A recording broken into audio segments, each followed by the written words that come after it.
మనలో చాలా మందికి ఉండే డౌట్ ఏంటంటే, మంచి కుకింగ్ ఆయిల్ ఏది? వంట చేస్తున్నప్పుడు వాడడానికి మంచి ఆయిల్ ఏది అని. అసలు మంచి ఆయిల్ ఒకటి మంచి ఆయిల్ ఇది వాడొచ్చు అని ఏ విధంగా చెప్తాం అసలు? ఏంటంటే దీనికి ముఖ్యంగా 2 రకాల క్రైటీరియాస్ ఉంటాయి. 2 రకాలైన విషయాల మీద ఇది ఆధారపడి ఉంటది.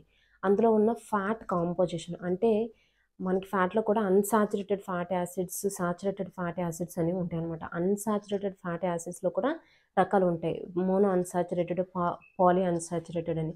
సో, ఇందులో ఏంటంటే ఇక్కడ అన్‌సాచురేటెడ్ అంటే మంచిది అని అర్థం. ఈజీగా గుర్తుపెట్టుకోవడానికి. ఈ అన్‌సాచురేటెడ్ ఫ్యాటీ యాసిడ్స్ ఎక్కువ ఉన్న ఆయిల్‌ని మనం సెలెక్ట్ చేసుకోవాలి.